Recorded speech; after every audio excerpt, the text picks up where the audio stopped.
verse 9 and 10. Job chapter 2, verse 9 and 10. Kini, kay crisis man ang atong hisgutan karon, puro crisis. Job chapter 2, verses 9 and 10. Nana? Okay. Dungano natin ipagbasa, total, duharam ni ka verses, dungano ito pagbasa, dayon. Okay. Job chapter 2, verses 9 and 10. Then said his wife unto him, Dost thou still retain the integrity? Curse God and die. Verse 10, But he said unto her, Thou speakest, one of the foolish women speaketh. What? Shall we receive good at the hand of God? And we shall not receive evil? In all this did not Job sin with his lips. Kung baga, mudawat sa diya itag mga panalangin niya, kung naay mga trials, dili ta kadawat. So, basig ingani ta ba? Pareta sa asawa ni Job, kung naay nindot kaayo dagas nung kinabuhi, praise God, praise the Lord. Pero kung mubali naging hangin diha, sulayan na ta, mingon na ita, may pagbalik kaso nimong Ginoo. Yang Ginoo bay gahatag sa tanan. No? My family in times of crisis, how will you respond? Nga moabot man gyud sa panahon nga magka-crisis man gyud ang di man gyud pwede nga dili ta magka-crisis. Magdugo ang ulo pa yung mata, mag-pray ta, Lord, salamat kaayo. Salamat kay Lord ni balik ang imong mga katawhan. Salamat sa mga prayer requests nga ilang giampo ganiya. Salamat sa mga nag-disciple. Salamat sa mga people sikap. I pray bless nimo sila, Lord. Katapusan nga wali karong adlaw. Salamat kay gining buntag gikan pa sa Sunday School choir special number ang naguli sa ilang halad. Panalangin ni sila padayon ang wali kaganiyang buntag. Salamat kayo, Lord. I pray, gamita ko, Holy Spirit, guide my mind, my lips. Guardyahi ang among palibot. Kung naamay kalihukan among kaaway sa ngalan ni Jesus Kristo sa miling nga dugo, ako silang ibadlong, di sila pwede magsamok-samok. Gamiton ang katulgon, gamiton ang mga disturbances aning palibot. I pray, Lord, na mag-grasp nila, masabtan nila ang mensahin mo karong kahaponon. Salamat kaayo, Lord. Protection ni ang kurente, protection ni ang internet, matagusa sa mga karon. Dalaygon kay ka sa pangalan ni Ginoong Hesus. Amen. Amen. Lingkod. My family in times of crisis, musugot mo sa dili, muabot yun sa panahon nga naay krisis sa kinabuhi. Dili gyud pwede nga kita ang atong dagan ng smooth lang, walay problema, dili pwede. As long as kita Kristohanon ta, as long as kita anak ta sa Dios, as long as nabuhi ta, naagi problema ani kinabuhi. Dili pwede. Mo nang ningon siya sa verse 9, then said his wife unto him. Kabalo na ta ani nga kung tanaw ni mong background ani ni panghambog sa Ginoo si Job sa yawa. Okay. Alit ta sa verse chapter 1. Direta sa chapter 1. There was a man, verse 1, a man in the land of Uz whose name was Job. And that man was perfect. May kag perfect gani, dili perfect nga walay sa laha, mature. But pasabot mature. And that man was perfect, upright, and one that feared God and eschewed evil. But pasabot, dili siya kinahag binuang. Og naa siya kahadlok sa Ginoo. By the way, kung naa kay kahadlok sa Ginoo, di ka ganahang magbinuang. Amen. Kung wa kay kahadlok sa Ginoo, amo na diha magbinuang ka. Pero if you have fear of God, dili ka magbuhat og binuang. And there were born unto him 7 sons and 3 daughters. So naa siya 10 ka anak, 7 ka mga lalaki og 3 ka mga babae. His substance also was 7,000 sheep. Wow, kadaghan. Kadaghan kayo. 7,000 sheep. But pasabot sa una, kung na kay 7,000 sheep, perti ng datuan nimo. And 3,000 camels. 500 yoke of oxen. Woo! 500 she-asses. Mga babae nga ano. And a very great household. Dindot ang iya panimalay. And that, so that this was the greatest of all the men of the east. So, gibutang man diha, siya mo'y pinaka-ilado or pinaka-dato sa tao sa east. And his sons went and feasted in their houses. Everyone is day and sent and called for their 3 sisters to eat and to drink with them. Grabe, kada adlaw na sila feast. Kung gapakaon sila. Pista ba? Dili pista ni nga pista. Kundi bongga kay nga naman naay food. Imagine nimo everyday imbitaron niya yung mga sisters dali.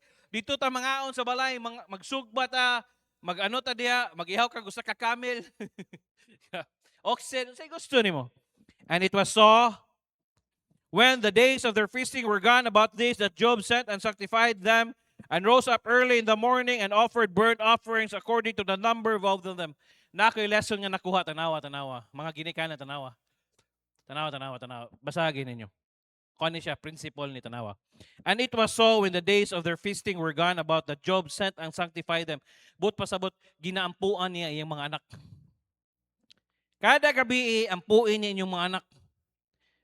Labi na ka ng mga sungayan, butang cross. Ikaw, yawa ka. Ikaw, bataa ka. Ampuan ni mo, sanctified. Ngayon ni mo, Lord, tagaan ko ni mo kaalam, unsaon ako ni pagpadako. Nga mahadlok sila, nga mudako sila, nga naay kahadlok ni mo, dili kahadlok na ako, kay dili man mi permi magkuyog. And sanctify them and rose up early in the morning and offered burnt offerings according to all the number of them. All, but pasabot, ginahalaran niya ang iyang mga anak. Tudluan niya. Kumbaga, ginaano ni Job, maayo ang iyang mga anak. And for Job said, it may be that my sons have sinned. Yes, tinod, ay paminaw. Paminaw. Yes, ang atong mga anak, makasala sila, di na sila perfect. Dili sa na pwede nga magsigi kuyog-kuyog sa tuwa na moabot yung sa panahon nga mawala na siya sa ato ang pananawon. Ningon siya, for Job said, it may be that my sons have sinned and cursed God in their hearts. Thus did Job continually. But pasabot, basig makasala sila nga ilang i-curse ang Ginoo, makalimot sila asa gikan ning panalangin mo nang mag-advance ko daan o kanang pasalamat sa Ginoo. Kaya naman dili nato matag-an unsay dagan sa atong mga kanakan niya. Paminaw mga ginikanan, bisag unsaon nato paningkamot, bisag unsaon nato nga magtarong ta, ang atong mga anak mo pili gina sila gyud mo pili para silang kinabuhi. Ang atong trabaho ra gyud igo ra gyud ta mugiya sa anak mao ni ang ato ug dili lang igo ta mugiya, igo sa ta magpakita sila nga ing anion nato pag-serve ang Ginoo. Verse 6, now there was a day when the sons of God came to present themselves before the Lord. Present sila. Mao na ni atong kontra. By the way, dili nindot ang atong Kristohanong kinabuhi kung walay kontrabida. Tanawa, 15 kontrabida. And Satan came also among them. Nasa nang yawa? Naagid. O tanawa ang si trabaho niya. Verse 7. And the Lord said unto Satan, when comest thou? Asa mga gikang yawa. Asa ka gikan wa? Then said Satan answered the Lord and said, from going to and fro in the earth and from walking up and down in it. Gikan ko sa taas at ko sa baba na sad. Okay, verse 8. And the Lord said unto Satan, hast thou considered my servant Job? Wala ba kakita sa akong servant nga si Job? Kung mahimot na ang Ginoo sa atong kinabuhi, no, iya ditang ipahambog ba? Di ba na ipanghambog yun nga, no? I-consider, tanawa akong servant si Job. Wala kakita. That there is none like him in the earth, a perfect, mature, upright man, one that feareth God, nahadlok sa kuha, and escheweth evil. Tanawa. Then Satan answered the Lord and said, does Job fear God for or not? Tanawa. Every time nga naay itubag ang yawa, puro question mark. Gasalig man na si Job, kaya nga naman, imo man siyang giproteksyonan. Imo man siyang naamang kay head sa protection gihatag kang Job. Tanaw na to be, kung mawa na ang head sa protection be, basig ginahadlok na si Job for God for or not. Basig nahadlok na si Job kay naaman ang head sa protection, pero kung wa gay na basig mulahi po ng dagat sa kinabuhi ni Job. Verse 10, hast thou not made an hedge about him?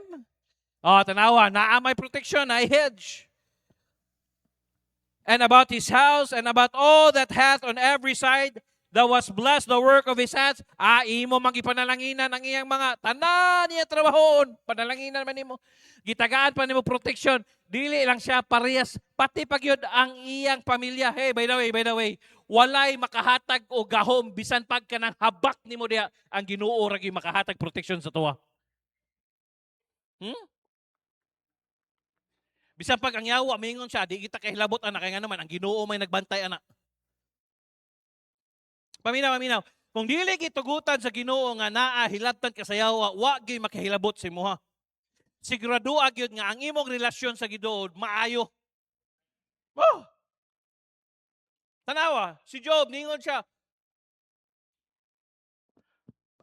kay naa may gabantay niya, naa may nagano niya. Okay. Thou hast blessed the work of his hands. Not only that, tanawa. Wait, tanawa. Kinsay nagpanalangin sa kang Job? Ang yawa wa, dili. Ang Ginoo. Bisan ang yawa, niingon siya, ikaw may naghatag panalangin sa kang Job. May pangyawa, nakabalo siya nga ang iyang panalangin gikan sa Dios. Pangutana, ikaw, asa gikan imong panalangin? And by the way, kana bitong na-clip. Palihog daw kog mute, i-mute sa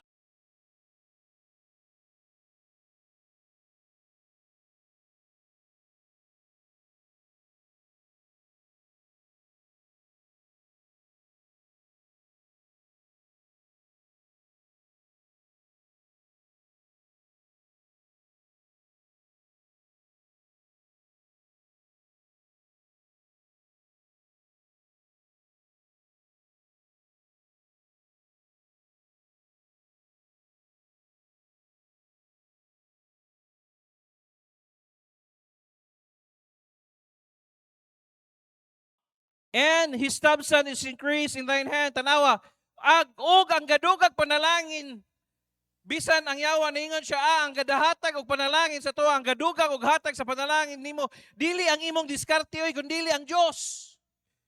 Wala siya ningon, kundi maayo man kayo mo diskarte si Job, wala oy. Ningon siya, Lord, ikaw may naghatag panalangin kang Job. Bisan ang yawa nakakita ana. Kabalo ang yawa nga ang naghatag og blessing sa tuwa, ang Ginoo dili kita. Bisig mingon ka, maayo na kay ko diskarte, maayo na kay ko, usara ka kaana sa Ginoo. Kung hospital ka ba, unsaon na nimo pagdiskarte diha? Be? Tanawa, verse 11. Tanawa, grabe gid ang yawa. But put forth thine hand now and touch all that he hath, and he will curse thee to thy face. O giingnan niya, Lord, kuaa gani na ang imong kamot diha sa kinabuhi ni Job, di ba? Balikason kaniya. Paminaw.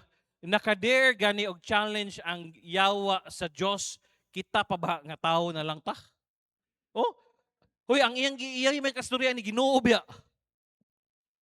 Daring kay ang yawa.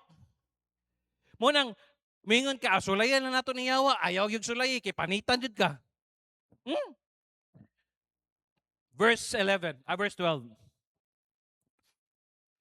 And the Lord said unto Satan, behold, sige, all that hath is in thy power, only upon himself, put not forth thine hand. So Satan went forth from the presence of the Lord. Tanawa. Sa dihang niingon ang Diyos, sige, ayaw lang siya gilabti. Ayaw lagwa ang iyang kinabuhi. Kwaon ako ang iyang kamot saya. Ayaw laglabti ang iyang kinabuhi. Tanawa, naglangay bagod ang yawa. Nilakaw na yun. Nilakaw din ang yawa. Why dugay?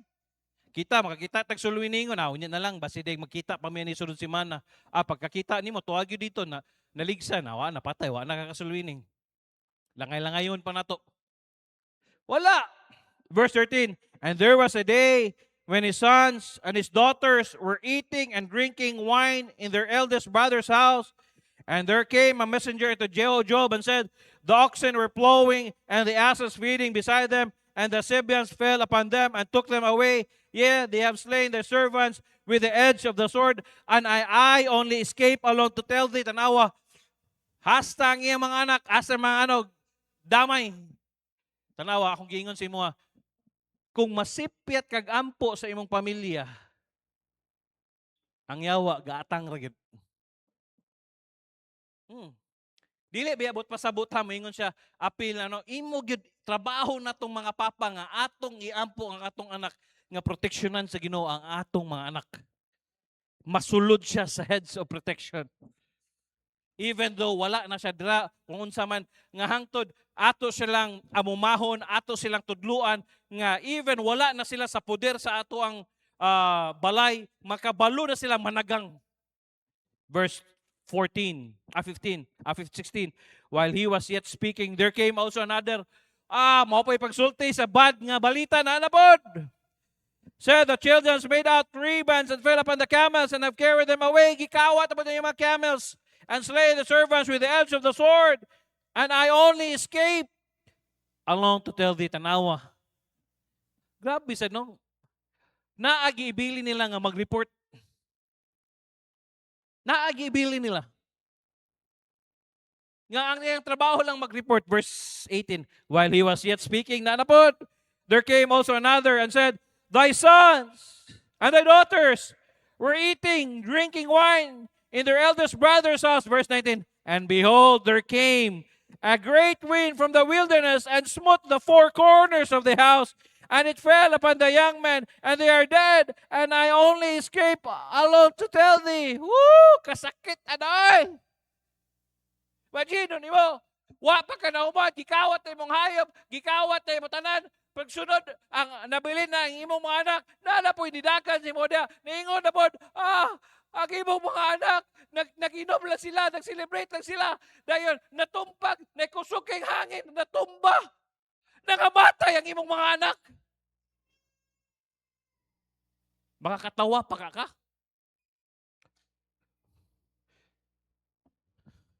Verse 20, then Job arose and rent his mantle and shaved his head and fell down upon the ground and worship.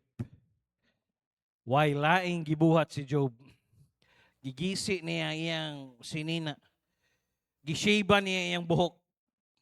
Dahil niluhod siya sa Ginoo. Verse 21, and said, naked came I out of my mother's womb, and naked shall I return thither. Lord gave, and the Lord hath taken away. Blessed be the name of the Lord. Makasulti pagkakani. Sa kabugaton, imagine niyo ba, bugat na kayo, nangawa na tanan siya, ang katapusan na lang, hasta ang iyang anak, nawa, then maingon din ka, and said, naked came I, tinood bitaw, kinsa may nigawa sa inyo hang anak, long sleeve na kawaoy. Pagawas ni mo, nana kay sapatos, wala. Naked came I. Wow! Wow! In my mother's womb, naked shall I return thither. Mo nang ni sosyal ng takaron kay ni kamatay na to, ilisan tag nindot kayo.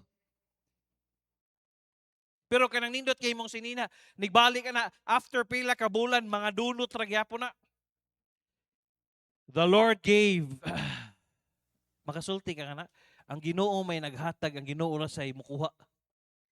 Blessed be the name of the Lord. Duha man gyud akong anak. Nay mo duol sa kuha, okay ra siguro. Pastor, nalumpag ang simbahan, pastor, okay ra na. Pero mingon sila, pastor, nagdula si Chamcham sa ubos, pastor, kusok king hangin, pastor. Dahil pagkahuman, pastor, namatay si Chamcham ug si Lucas. Pastilan. Bisag duha ra na akong anak, makaingon siguro kog. Murag lisod yun ingon, blessed be the name of the Lord. Imagine nimo kung ikaw naa sa sapatos ni Job, makaingon ka kag blessed be the name of the Lord. Mao nang pagka chapter 2, niabot ang iyang asawa. Supposed to be, mga asawa, kamo untay dapat mag-comfort sa inyong bana. Langlang. Sa man kalanglang, gol-gol, man kalanglang. Ayo, gol-gol, di langlang. Langlang. Kakabalog sila si Langlang, oh. Lang. Nawa, ang sigingon. Verse 9. And it, dili, chapter 2, verse 1. And there was a day when the sons of God came to present themselves before the Lord, and Satan came also among them to present himself before the Lord. Oh, pakita po ng yawa dito sa Ginoo. Verse 2, and the Lord said unto Satan, from whence comest thou? Mao nagyapon niyang pangutanan. And Satan answered the Lord and said, from going to and fro in the earth, and from walking up and down in it. Pataka, pababa. Diri din nagikuha sa kantang spaghetti pataas o pababa. O, tanawa, diwa, dili na sa yawa na, ano? Spaghetti pababa, pababa ng pababa, spaghetti pataas, pataas ng pataas. O, sa yawa na. Okay, anong yawa? Verse 3, and the Lord said unto Satan, hast thou considered my servant Job, that there is none like him in the earth, a perfect and upright? Giingnan na po niya, God is good with evil, integrity. And Satan answered the Lord, ana ang Ginoo, ginuwa gyapon ka na tagam? Wa gyapon nang ipahambog na gyapon niya kay nga naman nakakita siya ni Job nga bisag namatay ang iyang anak, bisag nawala na siya hayop, pagkatapusan niya niingon siya, blessed be the name of the Lord. Nag-worship gyapon siya sa Ginoo. Tanawa, pinaka-worst ning gingon. And Satan answered, verse 4, the Lord and said, skin for a skin, panit og sa panit. Yeah, all that a man hath will he give for his life. Be, tanaw na to, be. Panit kung sa panit, be. Tanaw na to. Grabe ang yawa mo challenge, no? Mo nang ayaw na lang yun mo dare o challenge sa yawa kung ayaw na lang yun. Verse 6, and the Lord said unto Satan, behold, gitugyan niya, he is in thine hand, but save his life. Hala, imuha na. Pero ayaw hilabti ang iyang kinabuhi. Tanawa, tanawa. Bisan pag maingon ang Ginoo, o sige, paniti na siya, ayaw lang siya patya, wagi mahimo ang yawa sa tuwa. Pero tanawa, unsay gibuhat sa yawa sa iyang kinabuhi.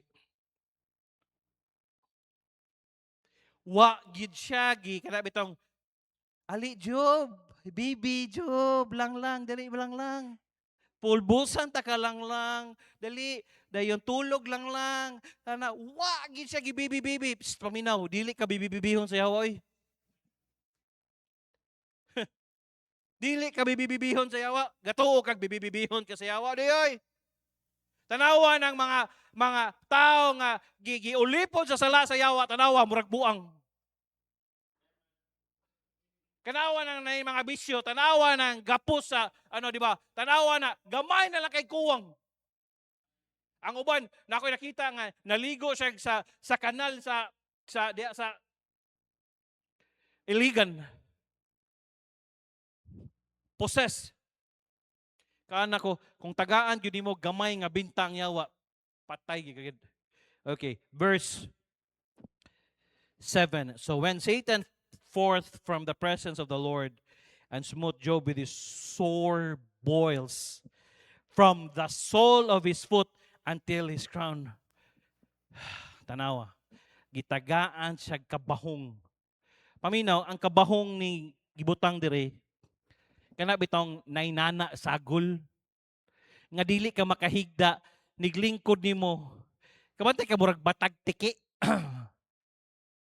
Ang ana gikan sa iyang ulo hangtod sa iyang tiil lapalapa ang iyang nana nga naa sa iya, so dili gyud komportable matulog si Job. So naghigda niya, I don't wa seriously kasi nina kay nga naman nigpamahaw nila, mutanaw yang asawa, bibi, wa ko'y palaman, papapalaman ako, bi. Mupuga lang siguro siya, uy, nindot lagi niyo kay green. Kalami ani. Kaluod.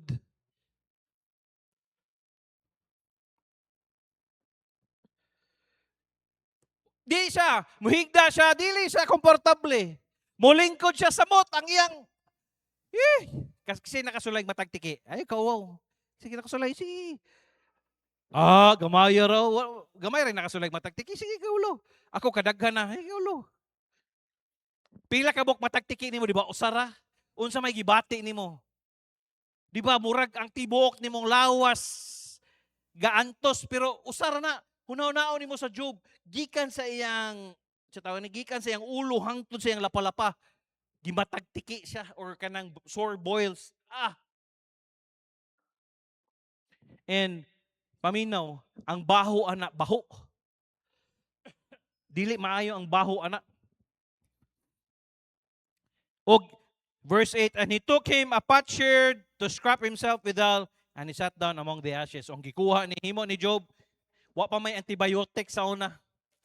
Gihimo niya, nakuha siya og kanang mga ash. Iyang gibutang sa iyang para dili ra kayo mo hubag or unsa ba. Verse 9, mo rin siya. Then said his wife unto him, dost thou still remain in the integrity? Curse God and die. Job, hoy, nautsa naman ka lang. Lang, ako na lang hinuloy, di mo lang. Wa, magpabilin lang gihapon ka sa imong integridad lang. Dili ni mo i-curse ang Ginoo lang. Dahil pagkamatay, dahil lang. Hoy, paminaw. Nabiya tay mga kauban nga nanginahanglan og comfort pero ang atong gihatag sila hilo. Kasabot ta, baliko nako. Naatay mga kauban sa simbahan nang inahanglag comfort pero ang atong gihatag sila hilo.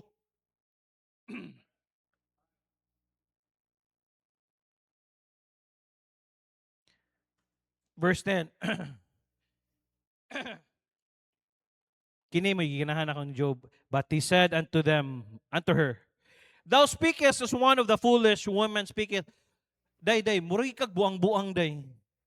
Kakita ka si Jerome tong buang ni sulod, no? Walay panty. Sulod ra siya diha. Pagawasan na.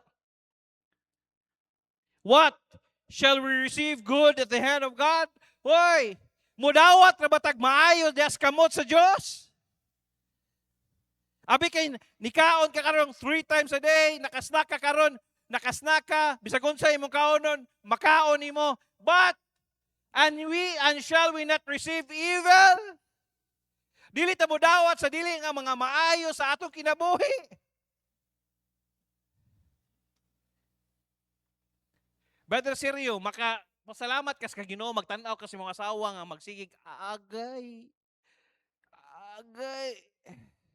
Unsa kay gibati ni Ma'am Roxanne og ni Professor Jahan karon sa ospital nga makita iyang anak nga musuka lang kalit. Unsa kay bation nimo?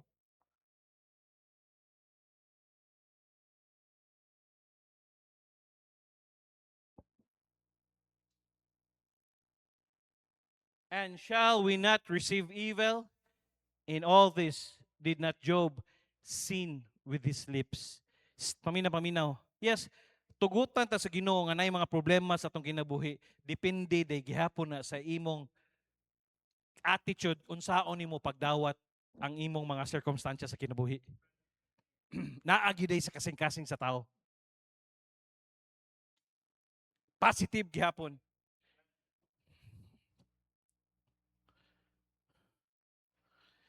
Has your family ever been visited by several trials in life? Naabay mga trials ang imong ang imong family karon basig wala pa hulata kay naa.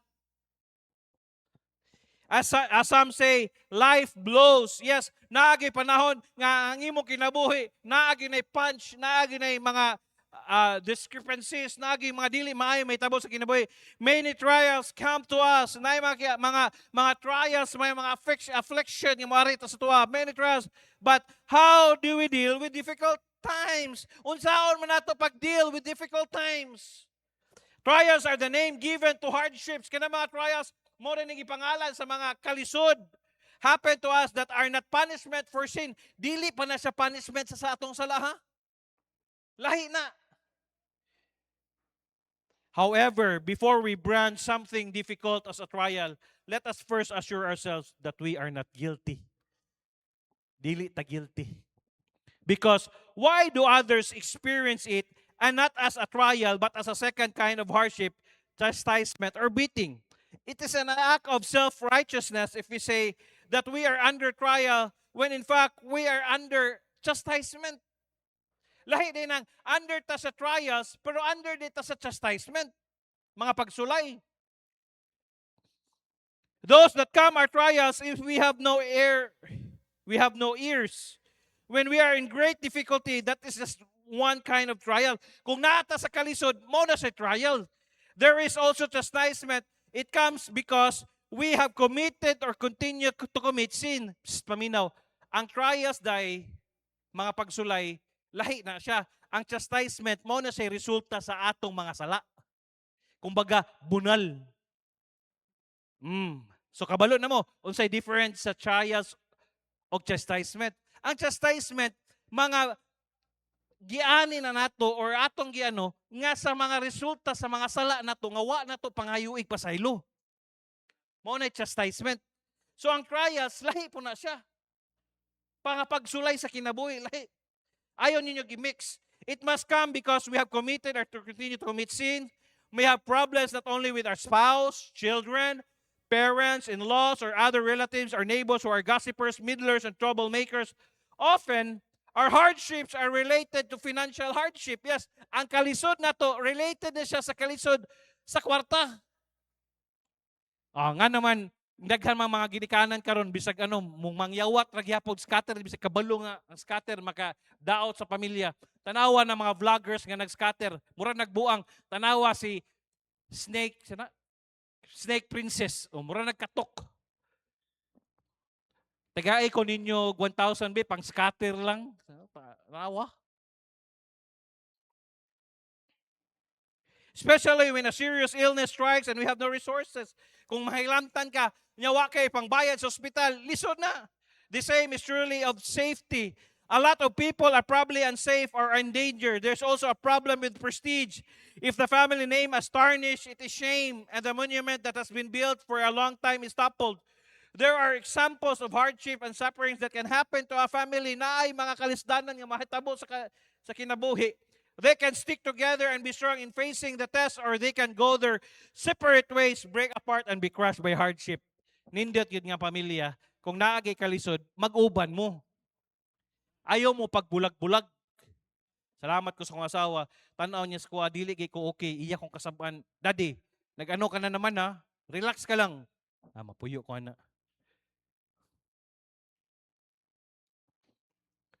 We cannot avoid hardship. Dili na to na malikayan. Even if we are born again Christians, we are not exempt from hardship. But there is a right and wrong way to face every hardship. Na ay sakto og sayop nga pag-face sa hardship. What to avoid during family crisis? Number 1. Unsa may dili na to i-avoid? Do not be a discouragement. Ayaw pahimog discouragement. Especially when it is a family difficulty, you, husband and wife, should try to solve it. Kamo sa imong asawa or imong bana, tabangan ninyong solve. Dili kay, ikaw may nangutang na, ikaw bayan na. Tagam, di mo ka minawod. Ayaw. Sige day, nga na yun. Sulbaro na to ni. Di ba, giingnan na taka, dili pa nato kaya sa to. Sige, sulbaro na to. Para pa sa sunod, dili na ta patakag pangutang. O sige. Sulbaro na to ni. The situation is already difficult. Are you making it even worse? Lisod na kayo. Nisamot pag yun kay nga naman, nag-away naman noon mo. Nagsigi naman noon mo ka ng blame game ba? Ikaw manggod, ikaw, wang ka naminaw, squagod, baka naminaw, pastor, god. Nangutana, tadayon, ayaw na naman na diha, ato na lang sulbaron. Sulbara na lang na ninyo. Almost hopeless, you will sink even deeper. Kung hopeless na ka, magkalubog ka, whether a person is rich or poor, foolish or wise, beautiful or ugly, tall or short, there is a difficulty that comes to his family, naagi kalisdanan. Di ginamawa, naagi kalisdanan. Bisag madato kag mapobre, naagi kalisdanan. Lahi ang kalisdanan sa dato, kaya nga naman, ang ilang utang, million man. Ang pobre pastor, 1,000 lang. Naagi pa utang. Gato ka gini mga taong datuan ni utang. Huy, labaw. Tingdag ko ang utang na, minilyon ang utang na. Kabalo lang sila unsaon nila pagbayad. Kabalo lang sila asa nila i-invest ang ilang kwarta. Kita, mangutang lang ta para ipanghambog man. Mangutang ko kay mapalit ko iPhone 17 Pro Max para nako ipanghambog. Unsa may return ROI ana? Wa may return in investment ana. Ang imo lang gusto lang nimo ipanghambog sa imong sa katong tawo nga nakaminos kunuhay sa imuha. Dayon, o tanawa, una pa lang nimong ano daan sayop na. It is inevitable, dili malikayan, how to deal with this situation as a couple. If we had seen a history in the Bible, a beautiful couple, si Priscilla and Aquila, now it's the history of a couple that is opposed of the aforementioned. You know, Job, a very rich man, beautiful children. Wow, gi-describe diha ni Job, nindot kay siya kinabuhi, siya may pinakadato sa east. Nindot kay siya pamilya, na siya 7 ka mga anak nga lalaki, 3 ka mga anak nga mga babae, and mga beautiful, mga gwapo, gwapa.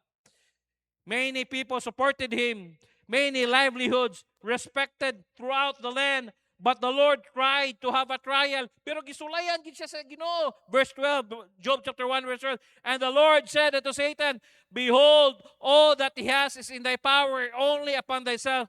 Put not forth thine hand, so that Satan went forth from the presence of the Lord. Ayaw lang siya hilabti. Sige, tagaan ta kagahom sa pagano saya, pero ayaw lag hilabti, ayaw lag kwaa ang iyang kinabuhi. Satan said to God, that's why Job is so godly, because you gave him everything. Tanawa, kana si Job, ano naman na kay nga naman, imong gihatag tanan sa iya ha. Try taking away all the things to enjoy in life, and if he doesn't curse you. So the Lord said, go ahead, touch him. Ayaw na siya patcha, don't kill him. So in an instant of all Job's wealth was gone, he said, praise the Lord. Praise the Lord. The Lord said to Satan, oh, you saw it. I told you. My job is mine. My job is mine. Because you didn't let him touch you. Just let him touch me and he will curse you. The Lord said, go ahead, touch him. Just don't kill him. Chapter 2, verse 6. And the Lord said unto Satan, behold, he is in thine hand, but save his life. Verse 7, so he went forth from the presence of the Lord and smote Job with sore boils from the sole of his foot until his crown. Tanawa, paminaw. Dili gyud mo undang ang yawa og hangtod kutob kaniya. Kada bitaw mapin down ka sa yawa. Okay naman to. Oh, sige. Na tanawa, imo siya gilabta, gikuha nimo ang iyang butang, gikuha nimo iyang mga anak. Tanawa, ningon sa maing gingon niya, praise the Lord. Ningon pag ginang yawa. Imo man siyang ano, tanawa, ang iyang kinabuhi hilabti gani. Skin for a skin. Gi-challenge magid sa Ginoo. Sige. Job was covered with terrible boils from the head to foot. His whole body was inflamed, swarmed with terrible flies. Kasulay ka nang naabitaw langaw mo kaon sa imong sama, di ba? Katul, gilok. Imagine ni mo na mga langaw diya maglupad-lupad. And to make his swords stitch each, he would pick at them with a broken burn and scratch them. Iyang katulon. He sat in ashes as a sign of mourning. Ang abo, iyang katag sa iyang lawas. He sat in ashes as a sign of mourning. And I believe also for comfort, she sprinkled ashes on himself so that he would not have to squeeze his sores too much and so that the flies would not swarm. But even in this situation, he still praised the Lord. 3 friends came to him. At first, he thought that they were sympathizing, but they did not nothing but insult and blame him. Chapter 19, verse 1. Then Job answered, and verse 2, how long will you vex my soul and break me in pieces with words? Naatod siya yung mga amigo. Gusto niya ang iyang mga amigo mag-comfort sa iya. Pero pag abot, giingnan siya sa mga amigo, Job, naunsa naman ka, Job? Bantayi biya na yung mga amigo, tanawa na yung mga amigo. Sige, kuy-kuyog nga ng mga unbelievers ni mga amigo, tanawa gani magkalisod ka, di ba? Biyaan ka na. Ayaw sa kumpiyansa sa mga amigo nga Kristohano na. Sigurado agin na ka na yung mga amigo nga Kristohanon nga lunod, patay na. This 10 times have you reproached me? Yeah, are not ashamed that you make ourselves strange to me. The friend said, oh, because you are sinless. It is impossible that this could happen to you if you were not sinless. Naagyo kay sala, Job. Gipaan ko nila si Job nga naay sala. Kabalo biya sa nga. Wa sila kabalo nga. Gi-challenge siya sa yawa ang Ginoo para even it more difficult when he came, he seemed to sympathize. And what happened? Job lost everything that was valuable, but Satan left something that what iyang asawa. Verse 9 and 10. Then he said his wife unto him, Dost thou still retain the integrity? Curse God and die. But he said unto her, Thou speakest as one of the foolish women speaketh. What? Shall we receive good at the hand of God? And shall we not receive evil? In all this did not Job sin with his hip. It is truly strange. All the valuables were taken away, and not only the wife was left. Strange kayo, no? Tanang gikuha ang iyang anak, ang iyang kabtangan, pero ang gipabilin lang iyang asawa. Nga naman, kaya nga naman, kabalo ang Ginoo, ang pinakamuunong yun-unta sa bana ang imong asawa. Mga asawa, na ang may kabahong o wala ang imong bana, unong imong bana. Pastor, wala kabahong lagi, ang baba pod, mura po gikabahong, aw labaw. Usa man, sakit ti manulti ba? Pastor, ano lagi, pero ang ato manang gibaw, vow man nato na, di na to biyaan. Why is that? This woman is Satan's ally. She's probably the kind of wife who's already in the morning, there you are, God of God, you pray, our lives in our turmoil, you are of God. Maybe she was Job for morning until evening, so Satan left her. She is the enemy's ally and will be used by the enemy. She said, Are you still holding onto your integrity? Tanawa, gigamit sa yawa ang asawa ni Job. Bantay. Basig ka na imong asawa, imong bana, gigamit na sa yawa. Kabalo ka, unsaon na, in Jesus' name, pahawa, yawa! I-cast out gina, di ba? Malipong na imong yawa, ay imong bana o imong asawa. Has your wife ever told you that? You joke about this. This man is covered in scabies. All children are dead. He has lost all his businesses. He's lying on his back. He's still being kicked. The situation is already miserable. Made even miserable by the people who refuse to let him go. With the blame and insults. Wa patakasulay, wa patakatunga sa nagian ni Job. Pero wa siya kasala. Why? Attitude always matters. Heart always matters. Opinion always matters. It's how you foresee things. Yun sa nimo pagtanaw sa mga butang ba? Kung mayon kag lisod gina. Pero bisag unta ka lisod, mayon kag sayon ra gina. It's how you foresee things.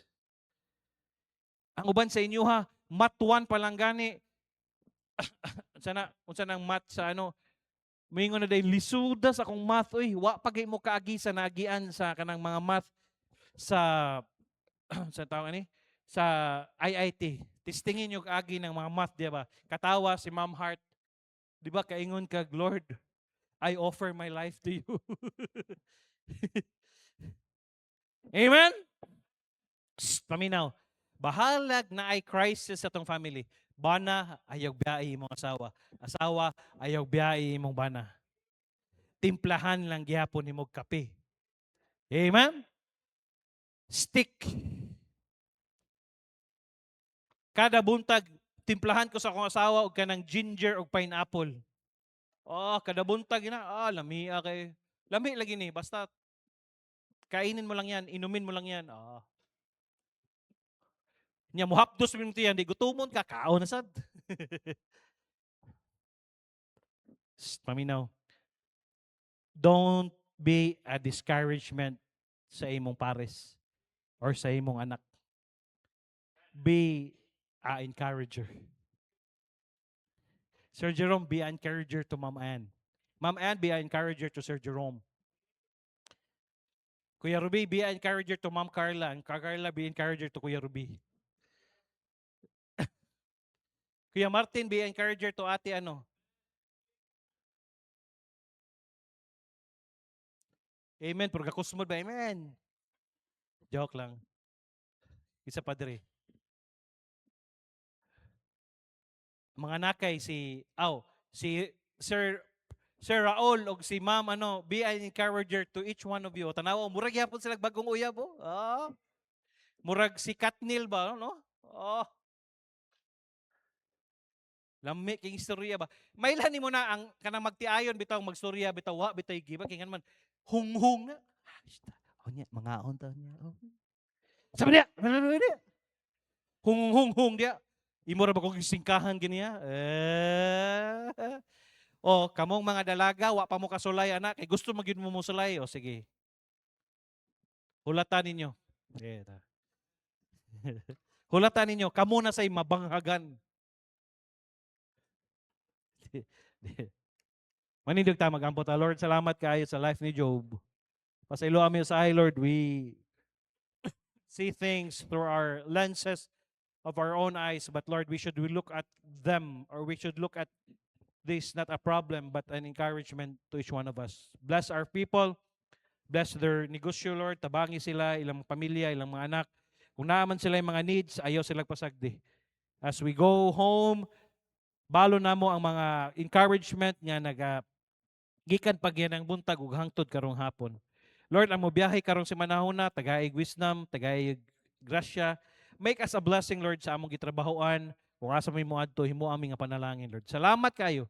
Salamat kay Lord nga imo migibantayan. Ang mga tawo nga muli karon, ayaw sila pasagdi, mamotor man sila, mag four wheels man sila, ayaw sila pasagdi nga makaabot sila sa balay kakulian, sa walay kakulian, Lord. Ang unya, busig modula sila basketball, Lord. Ikaw, Lord, ang maguban kanila, Lord. Salamat kayo. Salamat sa kalipay. Salamat sa kagulanan. Salamat sa kalisod. Nagpadayon mig ampo, Lord, nga dili unta nimo dugayon nga maggubat, Lord, sa Middle East para, Lord, ang gasolina di kay mosaka. Pero even though what's gonna happen in our world, wala mi gasalig sa among kaugalingon kundi gasalig mi sa imo kay ikaw man ang nagkupot, ikaw may nakahibalo ka sa tanan, Lord. So salamat kayo sa nabilin nga pagayad sabto na mo karon ang mo mag ano din sa choir karon mag-audition. I pray nga tagaan mo sila og kaisog. Salamat kay Lord. Salamat sa special number kaganiha sa choir sa imong gihatag karong adlaw. Dalaygon kay ka. Panalangin ni padayon mo katawhan. Sa pangalan ni Jesus. Amen ug amen. Gihimo na akong kapartner sa akong kinabuhi ang Ginoo. Kapartner na ako siya sa akong pamilya, sa akong pag-eskwela, sa akong pagilambigit sa gugma, sa akong trabaho, sa akong negosyo, sa akong balatian, sa tibok ng kusog ug hangtod sa akong tigungon. Ako nasayod nga tiliwala sa mga sulayang mabot ang Ginoo na igandang maayo, madigayaon ug maligon nga kagmaon alang kanako. Mahimo na akong malampuson sa akong pag-eskwela nga dili mo biya sa buluhaton sa Ginoo. Mahimo na ako makabuton ng trabaho nga dili sa likway ang akong pagkakristohanon. Mahimo na ako mapalipayon nga dili masubo ang Ginoo. Mahimo na ako makabot ang akong pangandoy nga dili mapalayo sa kabubuton sa Ginoo. Mahimo na ako mapalampuson sa pag-eskwela ug trabaho nga dili mawad-an og panahon sa Ginoo. Inubanan sa grasya sa Ginoo ang tanan akong antuson nga di mapasagdan ang akong relasyon sa Ginoo. Joshua 1:8, this book of the law shall not depart out of thy mouth, but thou shalt meditate therein day and night, that thou mayest observe to do according to all that is written therein. For then thou shalt make the way prosperous, and then thou shalt have good success. Ang mag-audition, ari diri sa Tubangan, preachers meeting takadali. Pag uli ninyo,